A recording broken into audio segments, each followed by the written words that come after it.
دہشت گردی، علیحدگی پسندی اور انتہا پسندی خطے کے لیے سنگین خطرہ قرار۔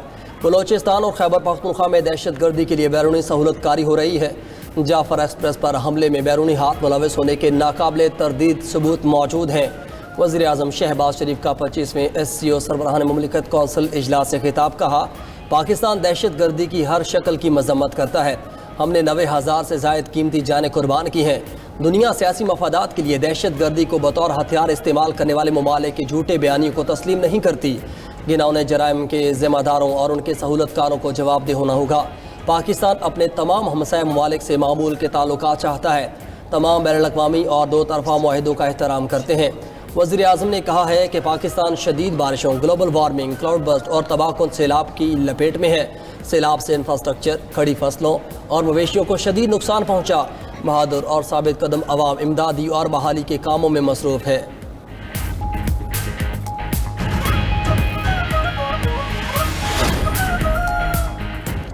ایران پر اسرائیل کی بلا جواز جارحیت قابل مذمت اور ناقابل قبول ہے۔ وزیر اعظم شہباز شریف کی خطاب کے دوران عالمی تنازعات پر بھی گفتگو۔ کہا، غزہ میں جاری ظلم اور بربریت اور بھوک ہمارے ضمیر پر بوجھ ہے۔ غزہ میں جاری ظلم اور بھوک ہمارے اجتماعی ضمیر پر نہ ختم ہونے والا زخم ہے۔ پاکستان اقوام متحدہ کے منظور کردہ دو ریاستی حل کی حمایت کرتا ہے۔ ظلم اور خون ریزی کے فوری خاتمے کا مطالبہ دہراتے ہیں۔ سفارتکاری اور جامع مکالمے سے تمام درینہ مسائل حل کیے جائیں۔ وزیر اعظم کی SCO اجلاس کے دوران سائیڈ لائن ملاقاتیں جاری۔ شہباز شریف اور ایرانی صدر مسعود پزشکیان کے درمیان ملاقات۔ پاک ایران تعلقات میں مثبت رفتار پر اظہار اطمینان۔ نائب وزیر اعظم اسحاق ڈار اور فیلڈ مارشل عاصم منیر بھی موجود تھے۔ وزیر اعظم کا تاریخی اور برادرانہ تعلقات کے لیے پاکستان کے گہرے عزم کا اعادہ۔ ایرانی صدر نے ایران کے لیے پاکستان کی مسلسل حمایت کو سراہا۔ شہباز شریف کی روسی صدر ولادیمیر پیوٹن، ملائیشیا کے صدر انور ابراہیم اور اقوام متحدہ کے سیکرٹری جنرل انتونیو گوتریس سے ملاقات۔ وزیر اعظم بیلاروس، آذربائیجان اور تاجک صدور سے بھی ملے۔ شہباز شریف چینی صدر شی جن پنگ سے بھی ملاقات کریں گی۔ چینی تاجروں اور کارپوریٹ ایگزیکٹو سے ملاقاتیں بھی شیڈیول ہیں۔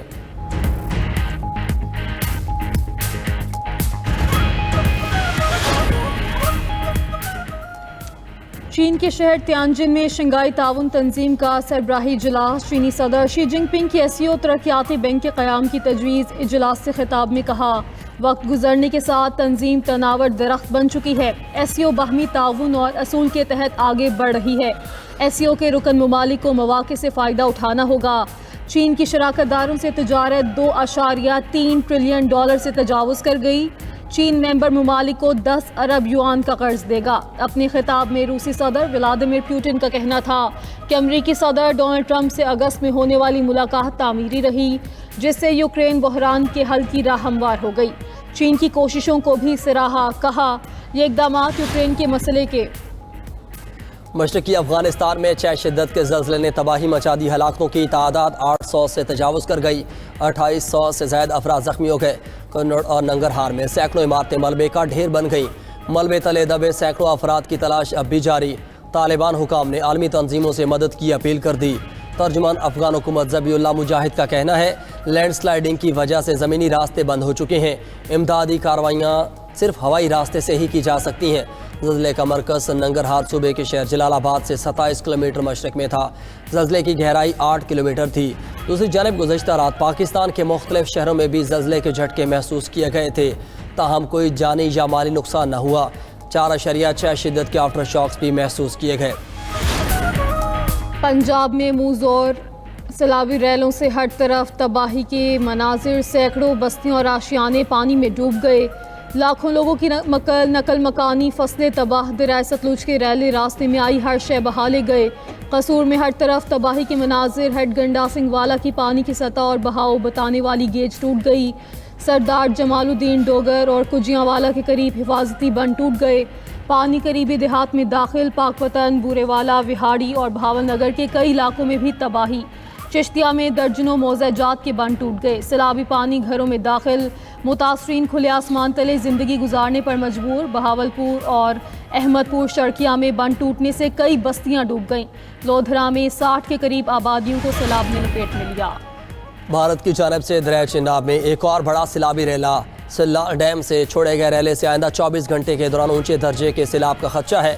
دریائے چناب اور راوی کے سیلاب نے سب کچھ ملیہ میٹ کر دیا۔ دریائے چناب کے اطراف 1169 اور راوی پر 478 دیہات زیر سیلاب کی نظر۔ اوکاڑا کے قریب دریائے راوی کے ماتم باندھ میں شگاف پڑ گیا، جس سے ہزاروں ایکڑ پر فصلیں پانی میں ڈوب گئیں۔ لاہور میں راوی کنارے بنے فارم ہاؤس میں سیلابی پانی میں پھنسے 6 شیر ریسکیو کر لیے گئے۔ سینئر وزیر مریم اورنگزیب کی وائلڈ لائف رینجرز کو شاباش۔ چناب کا سیلابی ریلا سیالکوٹ، وزیرآباد اور چنیوٹ میں تباہی کے بعد جنگ میں داخل، 300 سے زائد دیہات کو لپیٹ میں لے لیا۔ سیلابی ریلا ہیڈ محمد والا کی جانب بڑھنے لگا۔ ملتان میں سیلابی صورتحال نے ہزاروں افراد کو بے گھر کر دیا، متاثرین نقل مکانی پر مجبور۔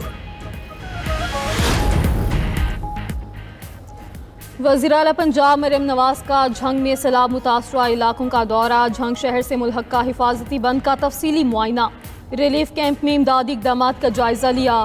مریم نواز نے فلڈ ریلیف کیمپ کے قریب فیلڈ اسپتال کا بھی دورہ کیا، ادویات کی فراہمی، علاج معالجے کی سہولیات کا دریافت کیا۔ دوسری جانب وزیر اطلاعات پنجاب اسما بخاری کہتی ہیں ملک کو سپر فلڈ کا سامنا ہے۔ دریائے ستلج میں نیا ریلا 24 سے 48 گھنٹوں کے دوران گزرے گا۔ راوی، چناب اور ستلج میں سیلاب کی زد میں آ کر 35 افراد جاں بحق ہو چکے۔ متاثرہ علاقوں میں دن رات ریسکیو آپریشن جاری ہے۔ 8,57,000 لوگوں کو محفوظ مقامات تک پہنچایا گیا۔ پنجاب حکومت کا فلڈ ریلیف آپریشن میں جاں بحق ہونے والے AC پتوکی کو اعلیٰ سول ایوارڈ دینے کا فیصلہ۔ وزیر اعلیٰ پنجاب مریم نواز کی ہدایت پر سیلاب متاثرین کی نشاندہی کے لیے ڈرون ٹیکنالوجی کا کامیاب استعمال۔ سیلابی پانی میں محصور افراد کی تلاش کے لیے تھرمل امیجنگ ڈرون کیمروں کی پروازیں جاری۔ دشوار گزار دور افتادہ علاقوں میں متاثرین کی نشاندہی کے لیے ریسکیو آپریشن جاری۔ ڈرون کیمروں کی مدد سے سیلاب متاثرہ علاقوں میں سرویلنس آپریشن۔ جنگ کے علاقے، سیمی پل، بائی پاس، سرگودا روڈ اور دیگر علاقوں میں ڈرونز کی مدد سے سیلابی ریلے میں گھرے افراد اور لائف سٹاک کی تلاش۔ تھرمل امیجنگ کیمرے نے سیلابی پانی میں گھرے ہوئے 5 افراد اور مویشیوں کی نشاندہی کی۔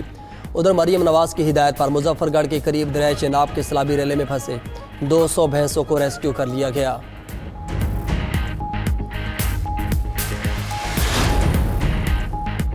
سیلاب متاثرین کی مدد کے لیے پاک فوج کا جھنگ، چنیوٹ اور گردنواہ میں ریسکیو آپریشن جاری۔ سیلاب متاثرین کی امداد کے لیے پاک فوج کے دستے جھنگ، چنیوٹ اور گردنواہ میں موجود۔ پاک فوج کے جوانوں نے سیلاب میں پھنسے افراد کو کشتیوں کے ذریعے ریسکیو کر کے محفوظ مقامات پر منتقل کیا۔ ریسکیو کیے جانے والے افراد میں بزرگ، شہری، بچے اور خواتین شامل۔ متاثرین سیلاب کی جانب سے پاک فوج کے ریسکیو اینڈ ریلیف آپریشن کو سراہا جا رہا ہے۔ مشکل کی اس گھڑی میں پاک فوج عوام کے شانہ بشانہ کھڑی ہے۔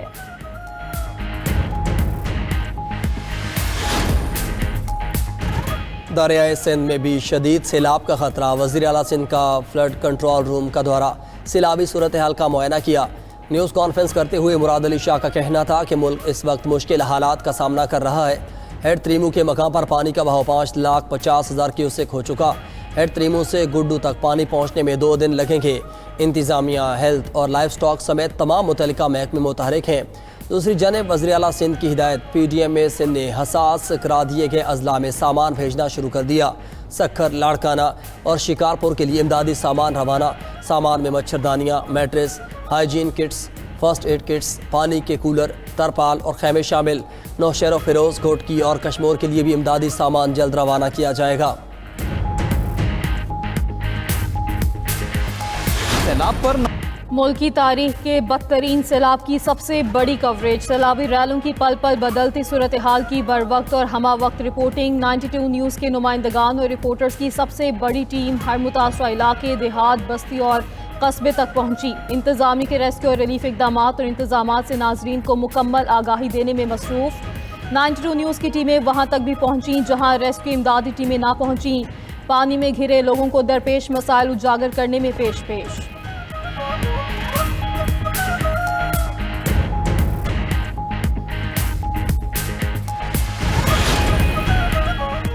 موسم گرما کی چھٹیاں ختم، لاہور سمیت پنجاب کے مختلف علاقوں میں اسکول کھل گئے۔ سیلاب سے متاثرہ اضلاع میں اسکولوں کی چھٹیاں بڑھا دی گئیں۔ متاثرہ اضلاع میں جھنگ، قصور، پاک پتن، جہلم، ملتان، منڈی بہاؤدین، رحیم یار خان، بہاول نگر، ناروال اور وہاڑی شامل۔ انتظامیہ کا کہنا ہے کہ سیلاب سے متاثرہ علاقوں میں اسکول فی الحال بند رہیں گے۔ ادھر پشاور سمیت خیبر پختونخوا کے میدانی علاقوں میں بھی موسم گرما کی چھٹیاں ختم ہونے کے بعد نجی اور سرکاری اسکولز اور کالجز دوبارہ کھل گئے۔